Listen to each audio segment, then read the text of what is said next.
am Lamont at large. Today, I'm in Corpus Christi, Texas, and behind me is the Night's Inn, formerly known as the Days Inn. And this is the exact location where on March 31st, 1995, 23-year-old singing sensation Selena Quintanilla was fatally shot by her manager, Yolanda Saldivar.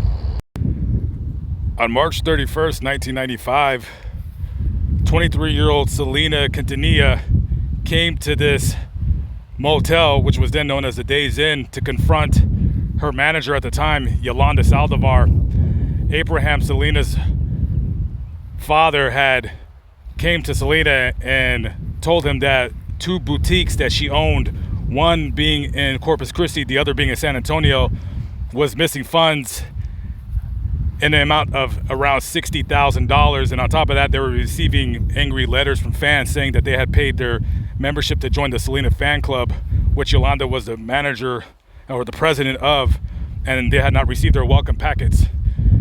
So she came here to confront Yolanda about the theft. Yolanda, of course, like most thieves and liars and cheats, denied that she ever stole anything.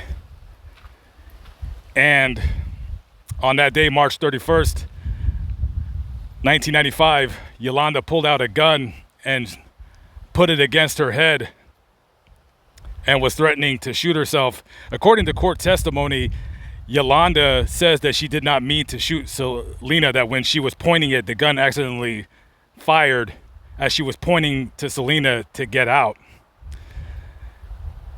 And as we approached the room where the incident occurred, it's still a room that people can rent. I mean, you could just come here and ask for the room and they'll rent it to you. This is a place where more people than not live here week to week. So as you can see, room number 150, at the time it was known as 158, that's where the shooting occurred, right there. And so after she was shot, when she was shot in the arm, she immediately came running over here. She knew something was wrong, because you would think that being shot in the arm, it would just be a flesh wound, but unfortunately the bullet severed an artery. And this is the exact location where Selena was running. And I think there was a crime scene photo online. This is about the area where she dropped her purse, and she had dropped her evidence against Yolanda that she had been stealing. She dropped her cell phone, and with just blood pouring out of her, she runs around this building right here. As Selena is running mortally wounded, she runs around this corner and runs into this front office, and it is here where she collapsed. After Yolanda shot Selena, she immediately got into her vehicle and sat right here holding a gun that she used to shoot Selena to her head. And this whole hotel was blocked off, and you had members of SWAT right here, and over a 9-hour standoff between SWAT team and Yolanda Saldivar. During the standoff, she found out that Selena had died. And when she found out, I believe SWAT members were thinking that she was gonna go ahead and do herself in. Eventually, after getting her a second phone, because her phone died, they were able to convince her to throw the gun out of the vehicle, and that's where they rushed the vehicle and took her into custody. We're driving right now on the Interstate 37 South. When she collapsed into the lobby of the motel, the paramedics arrived within about 5 to 6 minutes, and this is the exact route where they took to go to the hospital, which is about 5.5 miles away. Now, I'm sure a lot of you are wondering, how could such a simple wound as a shoulder wound from a gun kill Selena? Well, it wasn't the gun necessarily but it was the type of bullet that was used in the shooting. Yolanda Saldivar had hollow points loaded in her gun. If you don't know what a hollow point bullet is, basically it's a bullet that's designed where when you shoot it and it enters the person that you're shooting at, the bullet kind of flattens, causing more damage. So even though the bullet's going in and the entry wound is very, very small, the exit wound can sometimes be the size of your fist in often cases, depending on the caliber of the handgun used in the involved shooting. And the bullet that entered Selena's arm did a massive amount of damage. It shredded all the veins in her arm, did massive damage to her lung, and it tore her subclavicle artery into two. When she got to the hospital, the attending emergency doctor immediately put a trach tube down her throat and made a quick decision to start manually giving her CPR, meaning that they opened up her chest and he was massaging her heart, trying to get it to beat as she was being wheeled into an emergency surgery. Now, according to his testimony in the court proceedings, he said that if there was any chance that she would have made it, suffering such a massive and fatal wound, she would have been basically a vegetable for the rest of her life because all her brain functions had ceased. So she was already, before the surgery even began, she was already clinically brain dead. And to your left right here is the hospital where Selena died. And this would be the entrance to the emergency part of it, where they would have brought her in right about here.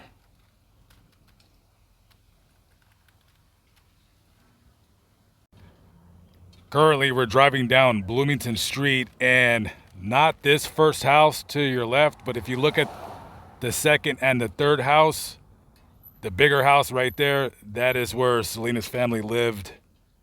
And if we move to the next house, that is where Selena lived.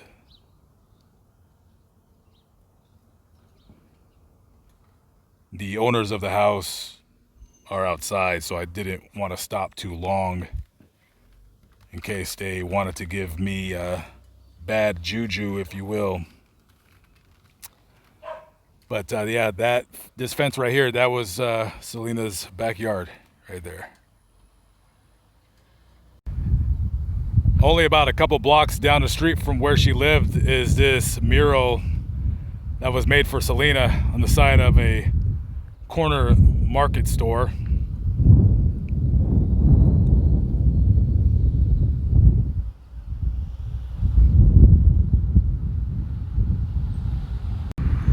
So currently I'm standing at 4926 Everhart Road, and this right here is the building where Selena's boutique used to be. It actually stayed open for about 15 years or so. It finally closed its doors in 2009. Basically, the boutique sold Selena memorabilia. It was a full service salon, and it sold clothes. It was the only thing that Selena had that was not a family enterprise. This was hers and hers alone. She was very proud of being a businesswoman. And it finally closed its doors, like I said, about 10 years ago. And at the time, the building was appraised at around $90 some odd thousand. The owner was Selena's husband, Chris Perez. And the last time I heard, I don't know how much the building eventually sold for, but he was asking $165,000. Obviously, just by me reading that, he's trying to somewhat cash in on the history of this building. I'm not saying it's a good or a bad thing, just saying something of note about the whole transaction. Right now, we are at Q Productions. This is a recording studio owned by Selena's father, Abraham Quintanilla, and it's also a memorabilia shop. They sell CDs, DVDs, shirts, t-shirts, the like, with Selena's image on it. And unfortunately, I can't show you guys the inside of this place because I arrived too late. They close at 4 o'clock and they're going to be closed for the next 5 days. I called them on the phone and they said that you couldn't record any video inside. So basically this place also has her personal effects that she owned in her life. So maybe another day when I come down to Corpus Christi, I'll show you guys the inside of this establishment. I am walking along the water, and to my left, over my shoulder, is the Selena Auditorium. This is the location where just a couple days after Selena was shot and killed, they had a public viewing of her lying in her coffin. And even though it was 2 days after her death, 60,000 people standing right here, waiting in line for hours and hours and hours just to be able to walk by and look at Selena for only but 5 seconds. And most of the people standing in line had never seen Selena in front of their eyes in their lives. And sadly, it was the only time that they were able to gaze eyes upon her. The other times they were able to see her was only in the newspaper, magazines, or on video.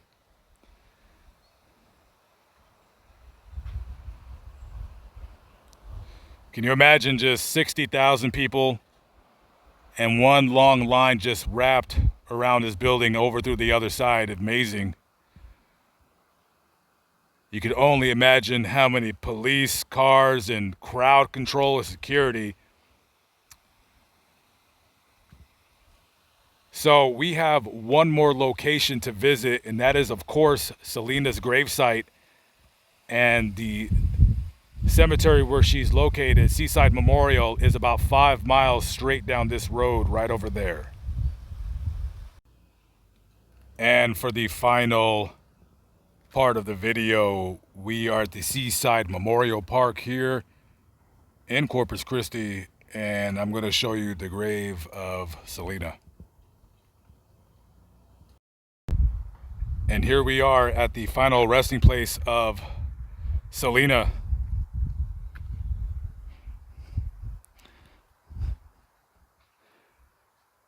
Still lots of flowers and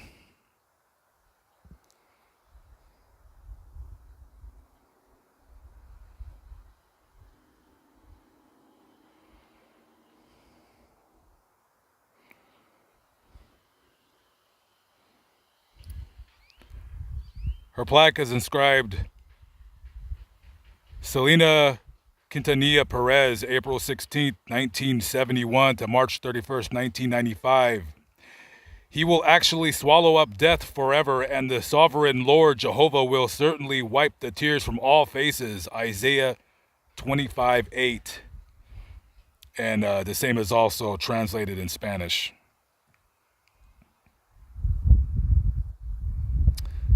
You can see that piece of paper right there. It is a letter, and it looks like a little kid wrote it, and it just says her name, Selena.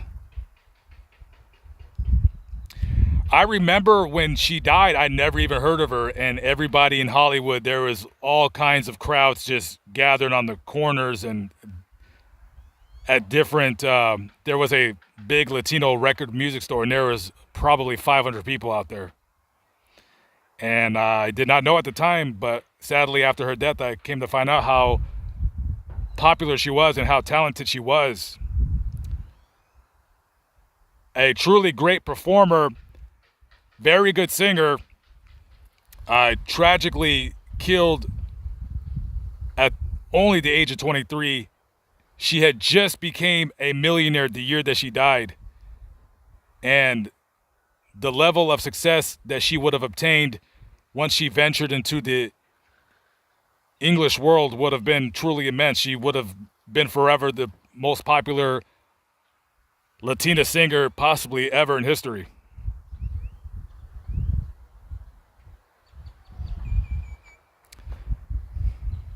All right, rest in peace to Selena.